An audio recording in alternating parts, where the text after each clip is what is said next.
Shalom, shalom. Saya mau sharingkan tentang waktu. Tahun yang baru kita masuki bersama sudah hampir sebulan berlalu. Kebayang nggak begitu cepat berlalunya? Dalam sukacita, waktu terasa begitu cepat. Tetapi di waktu menderita, waktu berjalan begitu lambat. Namun sebenarnya itu hanyalah persepsi manusia saja. Kata waktu di dalam bahasa Yunaninya dipakai dua kata. Yang pertama, kronos, yaitu suatu proses dari peristiwa dan keadaan yang berawal dan berakhir. Proses ini seperti titik-titik yang membentuk garis. Yang kedua, kairos, artinya kesempatan, bahwa setiap titik itu tidak akan terjadi lagi. Oleh karena itu, ia menjadi kesempatan yang tiada duanya untuk diisi. Jikalau dibandingkan dengan umur bumi dan planet-planet alam semesta yang jutaan tahun, lebih-lebih keabadian waktu manusia sebenarnya sangat singkat dan sangat sementara sekali. Mazmur 89, Mazmur 90 itu ada ya. Manusia hanya seperti titik atau debu yang kecil sekali. Dalam waktu yang sangat singkat itu berisi beraneka ragam peristiwa dan keadaan, bahkan yang bertentangan antara satu dengan yang lain, seolah tidak ada yang pasti. Otak manusia tidak ada yang mampu menggapai.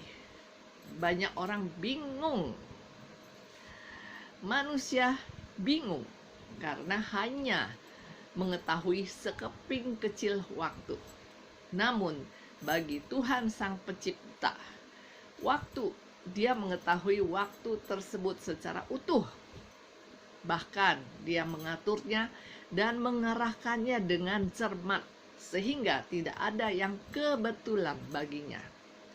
Oleh karena itu, hanya Dialah yang dapat diandalkan untuk menjadi dasar berdiri teguh di tengah berbagai goncangan dan penjungkir balikan ketidakpastian dan ancaman penyirnaan ini. Bersama Tuhan, Sang Pencipta, Pengatur, dan Pengarah waktu, itulah kita melangkahkan kaki memasuki tahun 2023 ini. Maka, berita pengkhotbah bahwa di tengah kesia-siaan ini, janganlah hidup kita menjadi sia-sia juga. Hiduplah secara positif terhadap waktu, pekerjaan, dan keluarga. Betapa pentingnya tiap titik waktu yang kita miliki untuk kita isi dan gunakan dengan benar. Sebab Dia tidak hanya akan membuat segala sesuatu indah dan bermakna pada waktunya saja, melainkan juga akan memberikan kekekalan dalam hati kita. Betapa indahnya di tengah dunia yang tidak sempurna, kemampuan manusia yang serba terbatas dan penuh kefanaan, kita dapat melihat dan mengimani apa yang melampaui apa yang kelihatan dan segera berlalu ini, yakni karya dan pengaturan Tuhan yang utuh akan waktu, bahkan tujuan Tuhan yang akan membawa kepada kekekalan masa depan setelah waktu itu sendiri berakhir.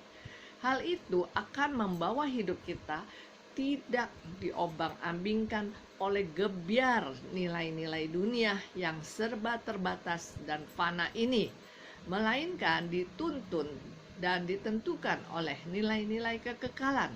Itulah yang akan membawa kepada hidup penuh hikmat dan ketenangan. Pergunakanlah waktu kita sebaik-baiknya. Raihlah kesempatan sekarang, bukan besok, bukan.